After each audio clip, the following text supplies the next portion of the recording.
The raging spate of violence in Nigeria has continued unabated because we believe some certain elements are interested in making a big business of it. Well, that will be the thrust of our program today, Violence-Free World. My name is Kali Ikpe, and my guest on the program today is a very interesting person, a social crusader, anti-corruption crusader. He is a founder of the initiative Follow the Money, Hamza Lawal. You're welcome to our program. Thank you, Kali, for having me. Well, Hamza, we're going to come right back and continue this conversation, but right after this special report. We'll be right back. Don't go away.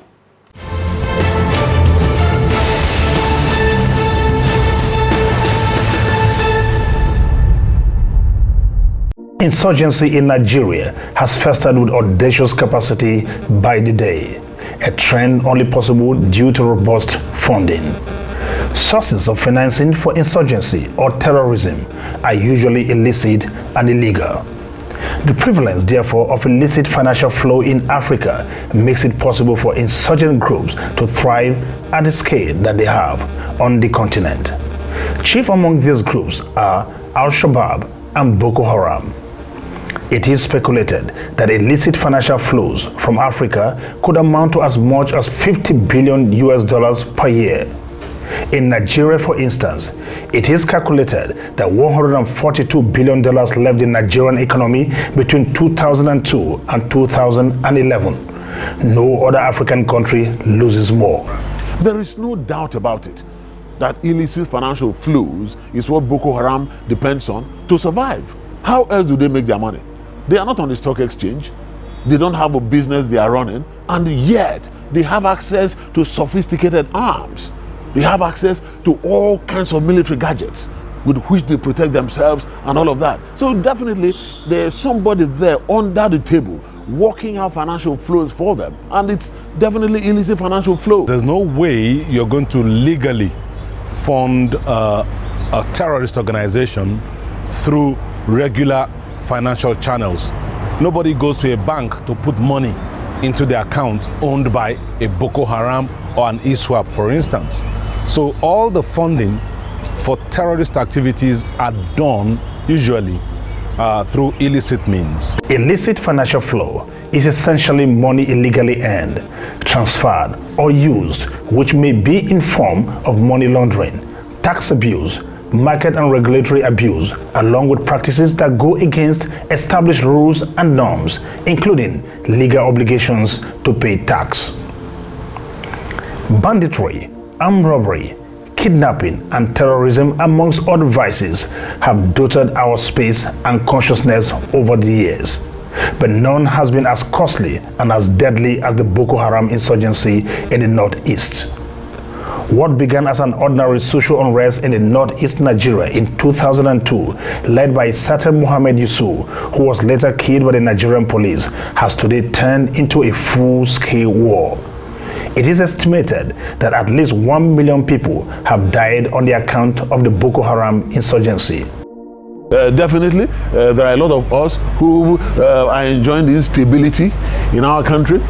There are persons, high-placed persons, maybe in politics, maybe in business, who have direct or indirect benefit to the chaos in our country today, the lack of peace, the killings and all of that. They benefit from all of that, and so they help to pinch Boko Haram and help them to get financing so that they can keep moving on and continue to cause problems in our country so that we cannot have peace. Our children cannot go to school happily, we can't go to bed across the country. There is trouble here, there and everywhere.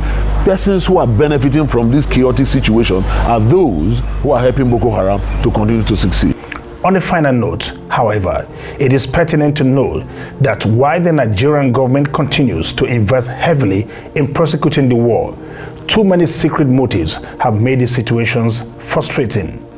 It will help significantly, therefore, if government intensifies measures to make the teeming youth less attracted to the local insurgency provides, by creating jobs and holding public officials accountable.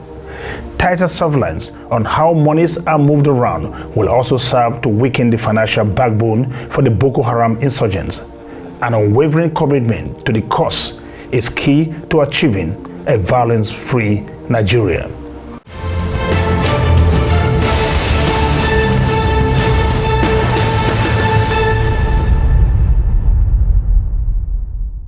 Welcome back. Hamza, now straight to the conversation. Ransom payment, even though you hinted at that at the beginning of the interview, usually is heavy. Kids are taken hostage. The big ransom is being demanded by the hostage takers or the bandits or whoever they are, or by the kidnappers. Somehow, one way or the other, you hear that these people have been left on the hook. Yet government says we do not pay ransom. At what point can we say this is enough? And by the way, where is this money coming from for this ransom to be paid? Government says they do not subscribe to payment of ransom. They do not negotiate with terrorists. And but yet people get kidnapped, they pay money and they get released. And these people would come public sometime and say, oh yeah, we paid, but they won't give you a figure. But that being said, I'm aware that a member of the National Assembly is sponsoring a bill to criminalize payment of ransom. My only problem is, so you're criminalizing a citizen that is traumatized. Because mind you, if someone is kidnapped, it's not just all about the person. The family, every member of the family will be traumatized. And for them, they just want to get back their family member safe. And the government, the National Assembly member, sadly, is saying they're going to criminalize and prosecute the person who pays for ransom. So what about the person who is kidnapping, who is also demanding and receiving ransom? So it's easier to actually punish who is paying because that's who you can relate to. That's who you see. What this means, Kali, simply is government has failed in their responsibility. And when I say government, local government, state government, federal government, traditional governance structure, religious governance structure, home governance structure have failed. Society itself have failed because we're not like this 20 years ago. But today, society is so messed up that I can't understand why you would bring harm and hurt someone else just because of material wealth. So government itself has failed.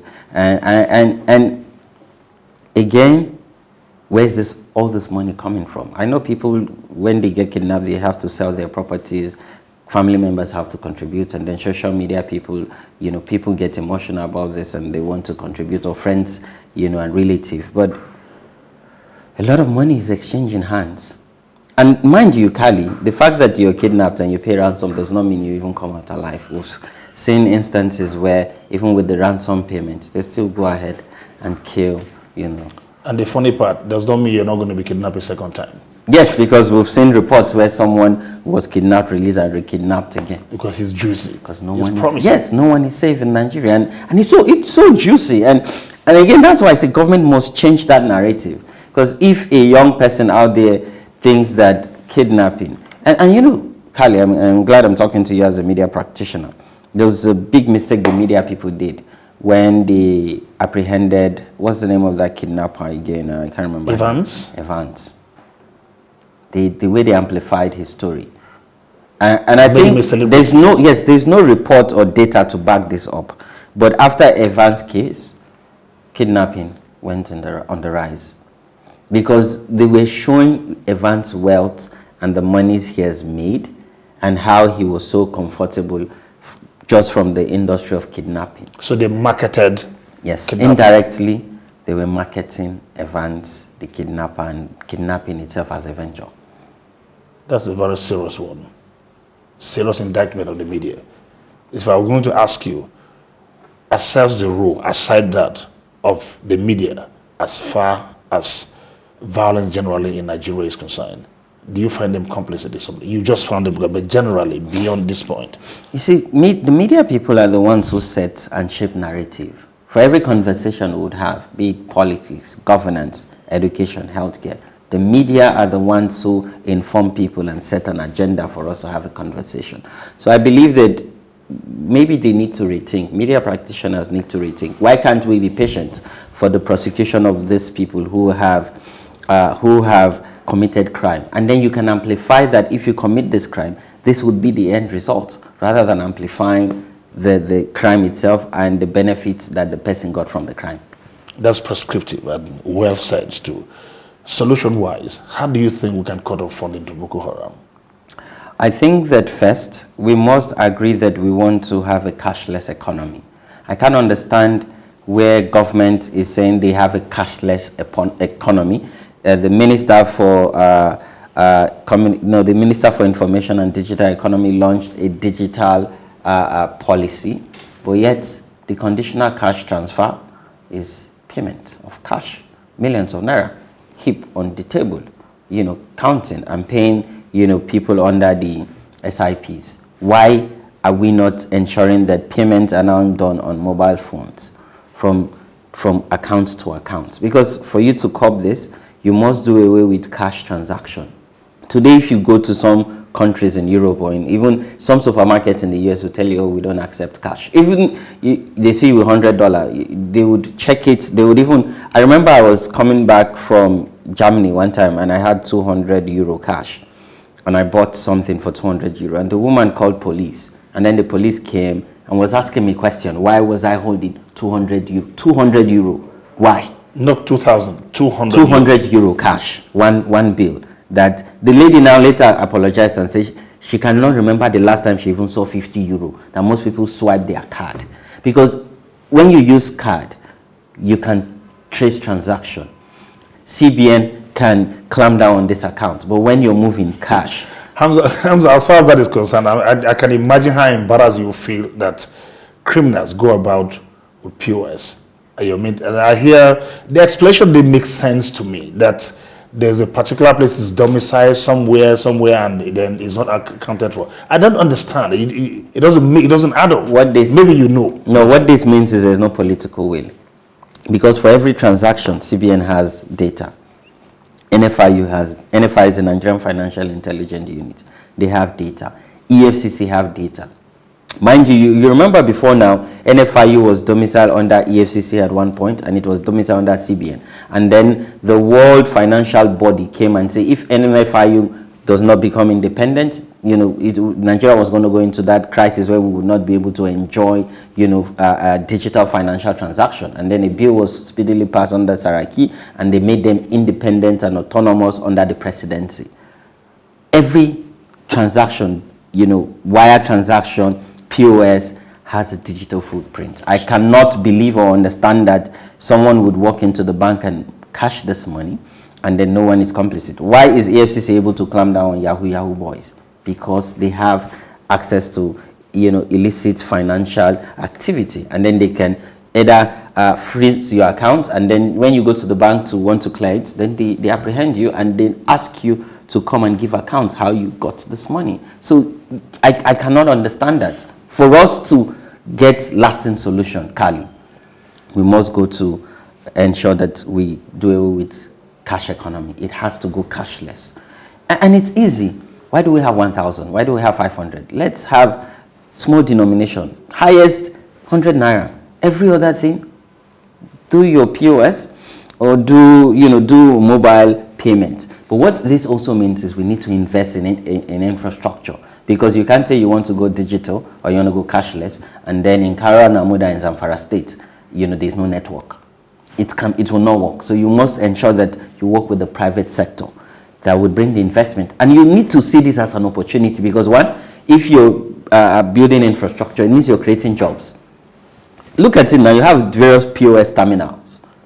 Those people are making income. So if you want to withdraw cash of 5,000, you have to pay either 100 or 200 naira.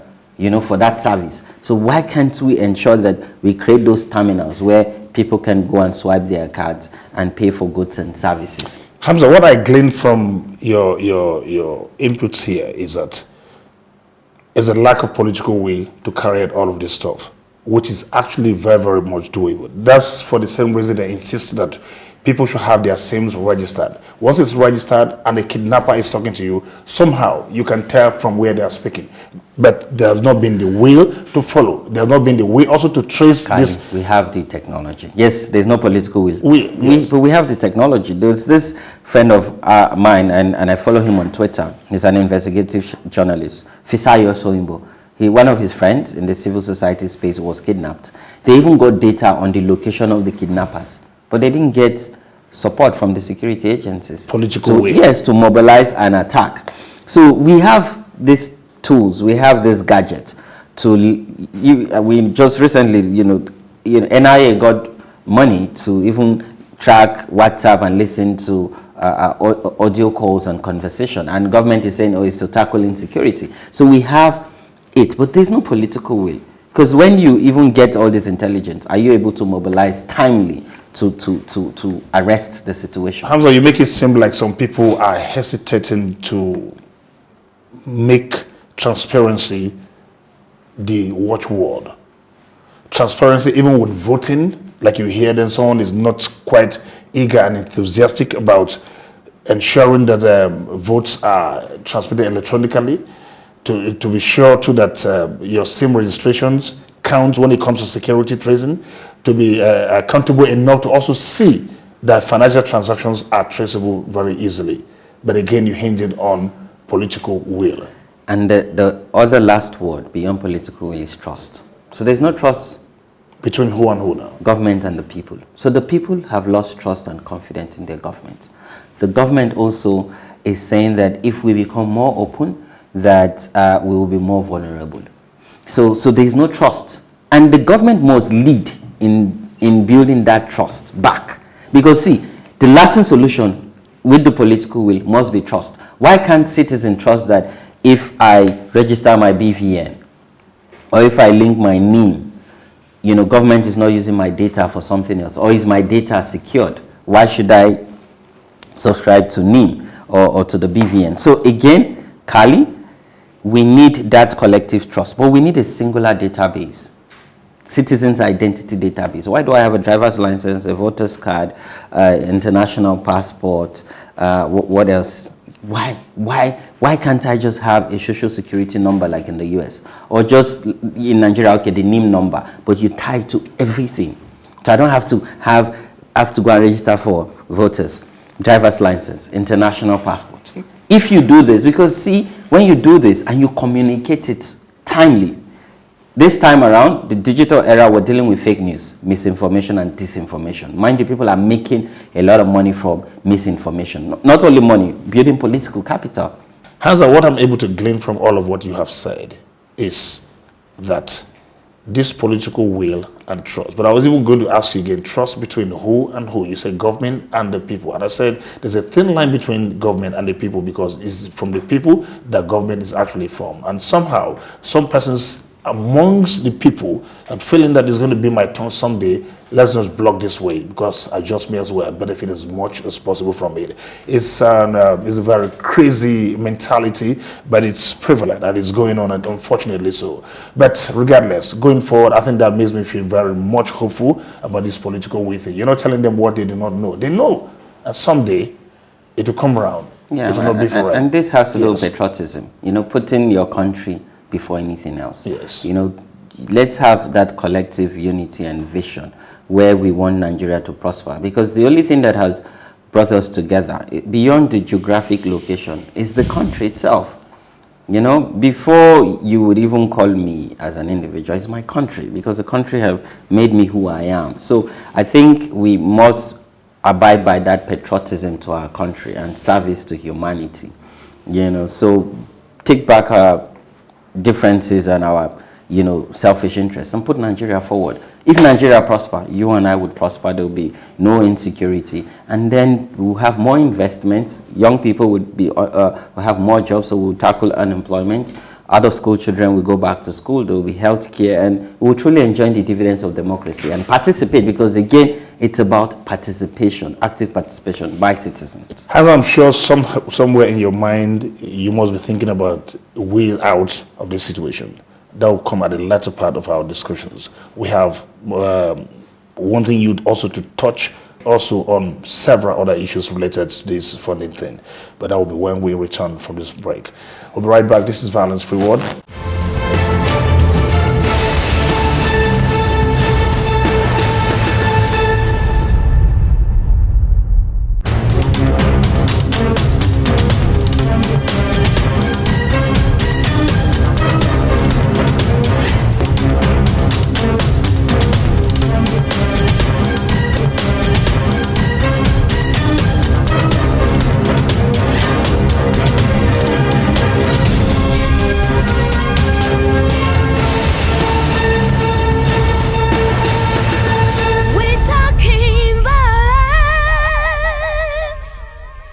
Welcome back. Hamza, let's continue. Some time back in the previous interview, we had a conversation with the former chairman, then in his capacity as chairman of EFCC, and he told me, that's Ibrahim Magu, that drugs and cybercrime are closely related to funding for Boko Haram and other forms of violence. Is this something that you can relate to as far as this is concerned? Oh yes, it is. So when you look at drug intake, because most people who engage in this violence and criminal activity, they don't do this with their senses. They're always high on substance. So yes, and again, the intake of substance is really high. Because when you go to even this mining sites, or for people who have shared experience, that have been kidnapped and they came out, they will tell you that these people take a lot of, they're heavy consumers of substance. So relates that to cybercrime too? Now, cybercrime, the next generation of insecurity and intelligence gathering is in this. I'm glad even the military, some of the military generals say we're facing a cyber warfare. So the war is not only on the ground. In the cyberspace, in the dark cloud, you also engage in illicit financial flow, people hacking your accounts, moving money to offshore accounts, and this money just disappear into thin air. And people who have so much money, an individual who has so much wealth that, it's ill-gotten, the only way to sustain that wealth is to fund crisis. You just imagine, in 1 second, you just drop 100 billion, cause crisis, and then supply weapon. So there's a correlation between taking drugs and the cyber warfare. Just 2 questions before we wrap up now. I'm looking at youth inclusivity. They talk about youth involvement with violence being hinged on indigence, unemployment, high overpopulation, and all sorts of things. Are we doing anything actually to reverse the situation anytime soon? Kali, it's just injustice. It's not about youth participation or youth inclusion. It's about injustice. If a person or a group of people feel unjust because you've trampled on their rights, and then institutions that are meant to ensure that they provide justice are not doing so, then you would not have a peaceful society. To have peace, you must invest in it. It's deliberate. So to me, I believe, yes, more youth engagement, more youth participation will go a long way, because when you have your peer in the helms of affair or championing a cause in government, you feel safe and you feel like, oh, I can relate with this person. But most importantly, we must ensure that we can curtail injustice. The injustice is too much. And we can't say we're living in a country where it's about perception, Kali. Because when there's a perception around how you treat a region or how you treat a particular people, then there's a problem. There's room for mischief makers and bad politicians to cash on these things. Finally, the last youth revolt in Nigeria, aka NSAS, marked a watershed in our socio-political life. Are we doing anything? Do you think we are responding to the situation well enough, like we understood what happened? That was a warning. Do we understand what happened? I think the government lost one of its historic opportunities to galvanize young people using that mass voice and that agitation to provide solutions and answer and bring about dialogue. Yes, I know the government at one point called for some sort of negotiation or dialogue and accepted all the demands of young people. But then why would you turn around and clap down on these young people using rubber bullets or live ammunition? Why would you even attack your own citizens? I believe the government failed woefully and did not manage it well. And there's a message there, Kali. It shows that when young people collectively add their voices and demand something, it is possible. And this sends a message to the political elite that when young people get their acts together, they will take back Nigeria and do better than what we've gotten. Because what the political elite are telling us is this is the best they can offer us. Well, Hamza, I think that's a very good point to leave it. At this point, I must thank you very much for obliging me. Thank you, Kali. Thank you. Well done. Thank you. Well, I've been speaking with Hamza Lawal, the managing director, or rather the founder of the initiative Follow the Money. The man has been following the money everywhere, and I'm sure he did a lot of justice to the entire discourse. Same time next week promises even more if you endeavor to be here. Until then, my name is Ikpe. Remember to remain on the road to a violence-free Nigeria. Thank you for watching. No